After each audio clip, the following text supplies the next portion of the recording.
of the United States of America and to the republic for which it stands, one nation, under God, indivisible, with liberty and justice for all. All right. Start out with our consent agenda. Items listed below are considered routine and non-controversial by the city. There will be no separate discussion of these items unless requested by a council member, staff, or citizen. If removed, the item will be discussed at the end of the regular agenda. Item A, approval of minutes. Approve the minutes of the following. City Council work session, January 8th, 2025. City Council regular meeting, January 8th, 2025. City Council work session, January 21st, 2025. City Council regular meeting, January 21st, 2025. Item B, Resolution R-25-07, Permit Fee Schedule, Building, Mechanical, and Plumbing Code. Adopt Resolution R-25-07, amending the permit fee schedule for Building, Mechanical, and Plumbing Code in the City of Winsted. Item C, Service Contract, Time Clock Plus LLC. Authorize the city administrator to execute a 60-month service contract with Time Clock Plus LLC to provide and implement employee time and attendance solutions and licensing for the City of Winsted.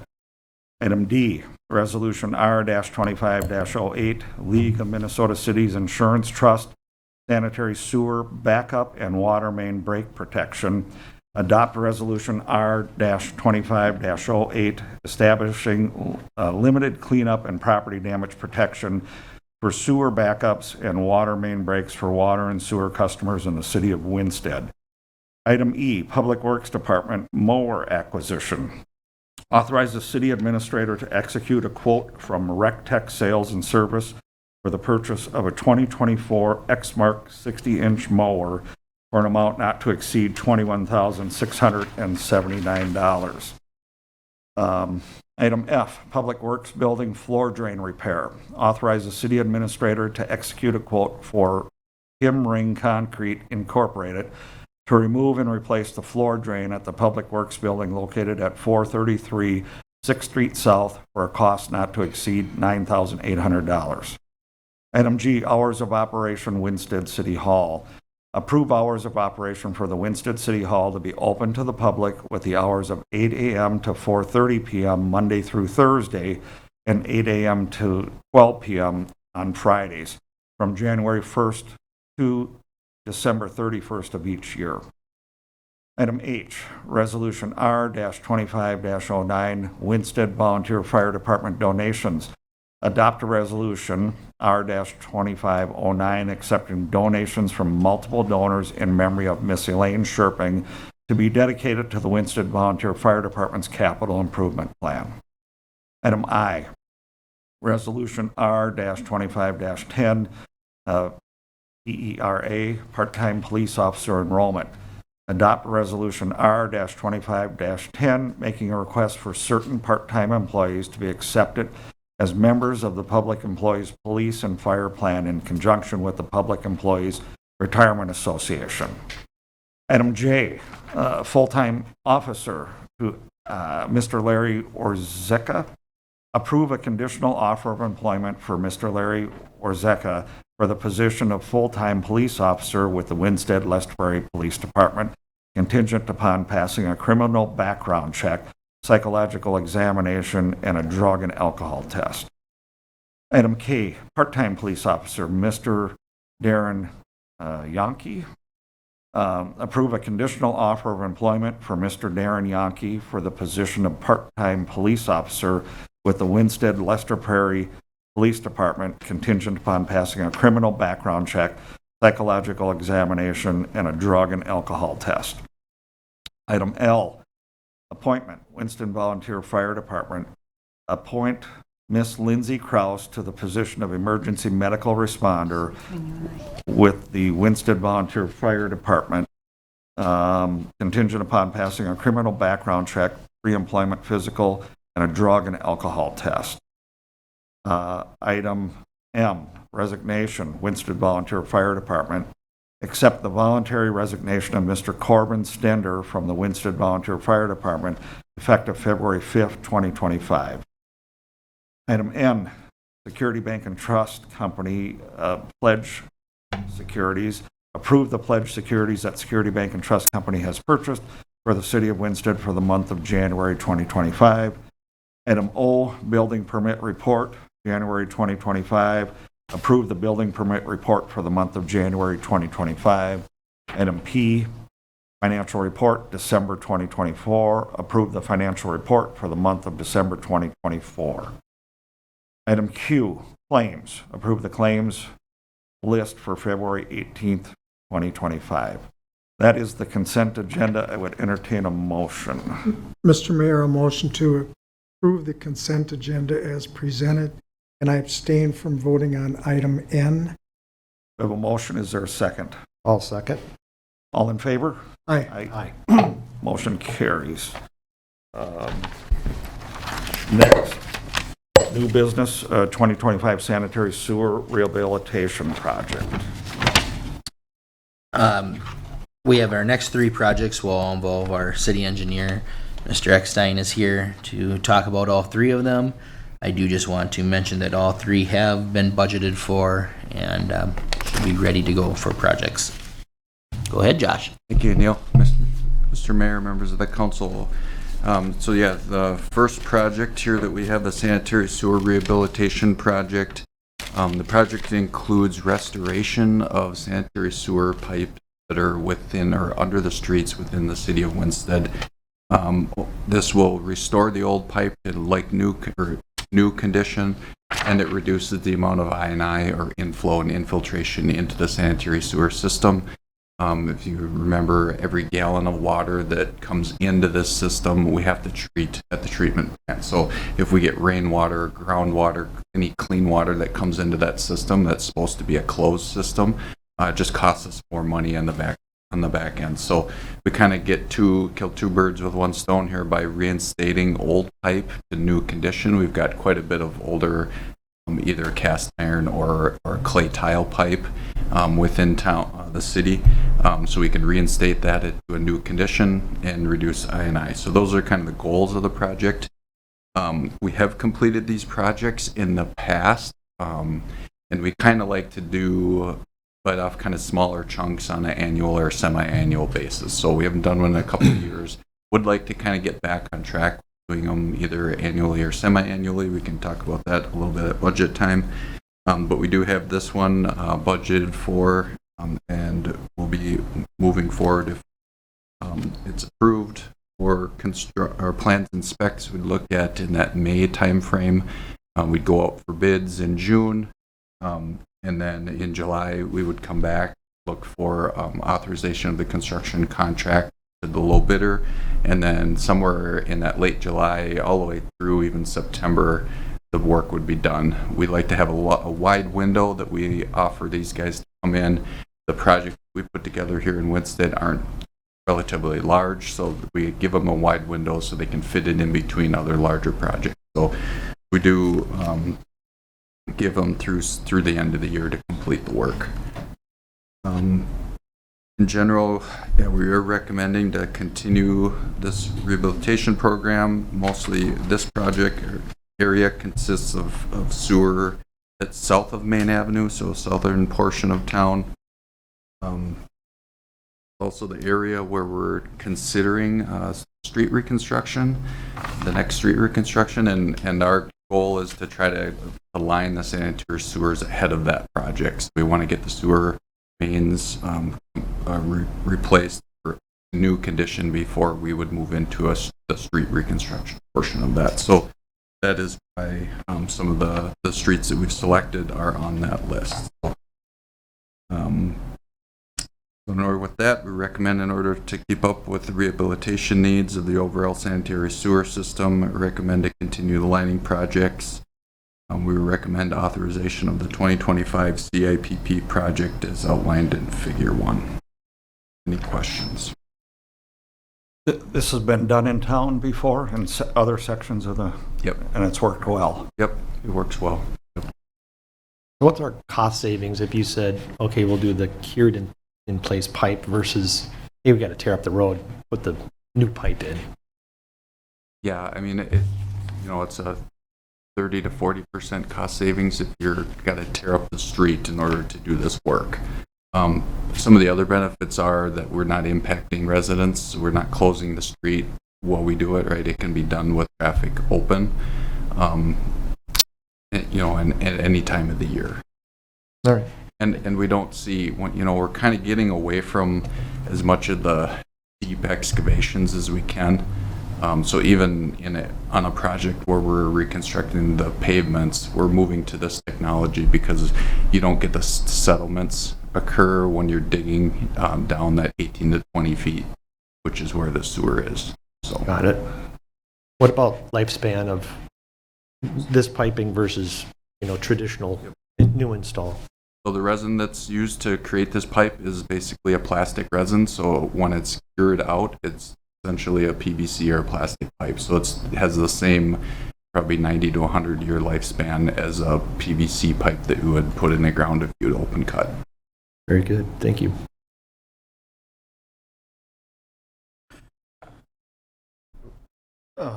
We want to do these one at a time. Entertain a motion for item A. A motion to authorize Bolton and Mank Incorporated to complete plans and specifications for the 2025 cured in-place pipe sanitary sewer rehabilitation project as presented. We have a motion. Is there a second? I'll second. All in favor? Aye. Motion carries. Item B, joint powers agreement, McLeod County State Aid Highway 1. All right, so in order to complete the projects that we have already budgeted for, the projects for the new hydrants, new gate valves, and other infrastructure that would be going under County Road 1, we have to enter into a joint powers agreement with the county. I'll turn it over to Josh for any more info. Sure. So similar to how we kind of worked jointly with the county for the County Road 5 project, the County Road 1 project is a little bit flip-flop where the county will be leading the project. They'll be the project managers for the bulk of the work. But the city does have some infrastructure within that street, that road that we want to replace, right? So the water main and some hydrants. So we're requesting that we would enter into a joint powers agreement, which basically is stating that the city is paying for their portion of the work, the hydrant and the valves that we're reinstating. And we'll also be paying for this the survey that's required to locate the hydrants so the contractor can put them in, and then some of the inspection time that's needed to just make sure the contractor's doing the right things for just the city component. So those are the items that the county would request reimbursement of the city. So the county will be the main project manager, so they'll pay the contractor, and then they'll request reimbursement of the city after the work is complete. Any questions? I didn't see it anywhere. Is there sidewalks involved in this? Not in this one. Okay. There was talk of extension of the trail, and I know we can't do our part, but is the DNR doing theirs? No, that's not part of that project. So yes, we did talk about that kind of chunk of trail between Baker and McLeod, but we couldn't get the funding to quite line up. And to be honest, it is behind the curb, so we can kind of work on that as a separate project. But there was talk of from Baker to the trails south. Is that getting done this year? No, not as part of that project. Okay. It will have to be done as part of a different project. Okay. Right, the idea there was that we were hoping to get a little bit better deal on the bituminous, Right. but timing didn't work out. From Baker to the trail, I didn't think that had anything to do with us. It doesn't. That's why I wouldn't have had anything to do with this either. Okay. Any other questions? Entertain a motion.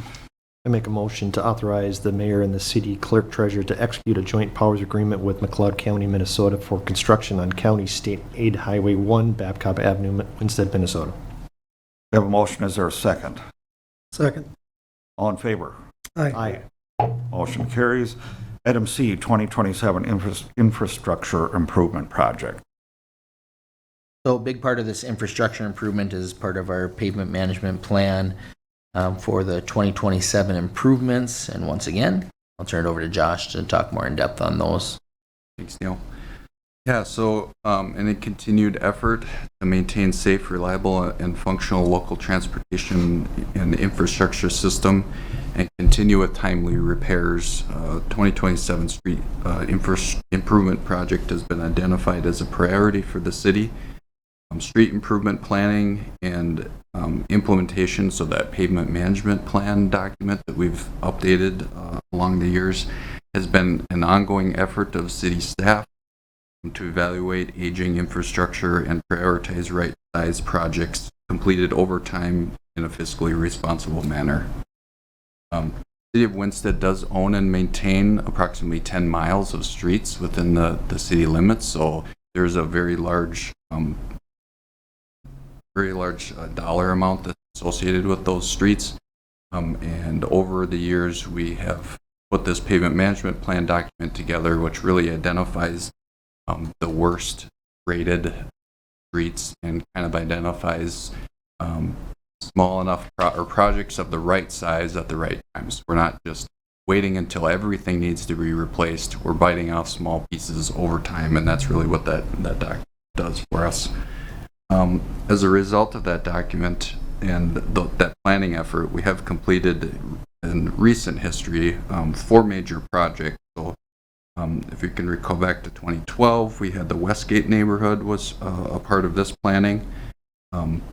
And in 2018, the Kingsley Street project was a result of that document. In 2020, the McLeod Avenue project was another pavement management plan project. And then just most recently, the Pheasant Run and Lake Drive area overlays were part of that document. And the pavement management plan was updated in 2020.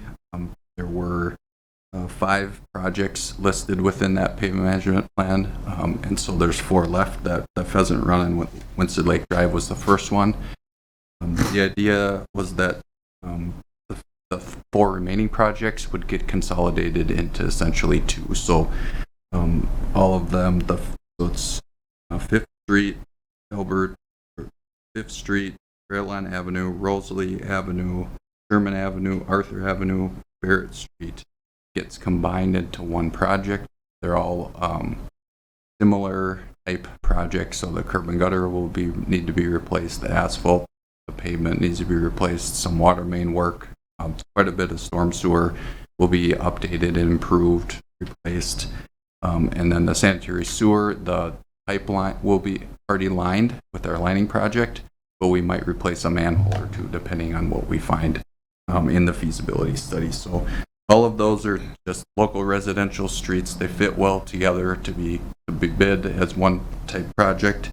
The other project within that document is the Zion Avenue project, and that one's a little more of a collector route, a little bit more on the edge of town, kind of falls in its own category. We're separating that one out, and we're looking for different funding sources for that project, and maybe possibly in conjunction with some future development when that occurs. So we just got to keep our eye on that one. That one is not part of this. This one does just include that 5th Street, Caroline Avenue, Rosalie, Sherman, Arthur, and Barrett. Those streets within the project area show high levels of deterioration of the pavement, curb and gutter, and utilities, all to be evaluated as part of the feasibility study that we'd be moving into next. The project will be based on the city's adopted assessment policy, so we'll be following past precedent that this project will include special assessment to benefiting adjacent property owners. So all of the projects I mentioned in the past that we've done with this pavement management plan, we financed through Chapter 429 bond, which allows the city to have low interest rate loan, but it's required by state statute to assess a portion of that amount to the benefiting property. So The assessment piece of it is dictated to us through the 429 state statute. And the city has its own policy that's adopted in order to make the assessments fair and equitable from project to project. So we've been using the same formula to calculate assessments since the very beginning of those projects that I mentioned. And that'll carry forward to this 2027 project as well. Does that equate out to a percentage or? how do- It's a pretty low percentage. I mean, it's about 40% of just the street costs get pulled off and get divided up amongst all of the units within the project. So utilities, the sanitary sewer, storm sewer, water main, they're all city costs. They're not part of that. It's only the street costs that get apportioned 60-40. So 60% the city picks up, 40% goes into that pot that gets divided up amongst all of the property owners. And that's doled out on a per foot basis, or how does that? The policy allows us to kind of have some flexibility with that, so we can either choose a front footage, which maybe you've seen in the past. Recent projects, we've done it just based on the unit. So each property is just assigned one unit, and then whatever that ends up being. If there's 25 properties, it's that 40% divided by 25. Everybody pays the same. I personally like that, using that way of doing it, because then all the neighbors, everybody pays the same. Sometimes there's a little bit of heartache between corner lots. But, well, we also have corner lot credit. So if you have a multi-fronted lot, you only pay 50% of each side. You're not getting hit with more than one unit total. There's different nuances with it, but that's what we probably would move forward with, is the unit assessment basis on this one. But again, when we kind of work through the feasibility study, which really spells out all the work that needs to be done and the cost estimate and the assessments, at that time we'll figure out what works better.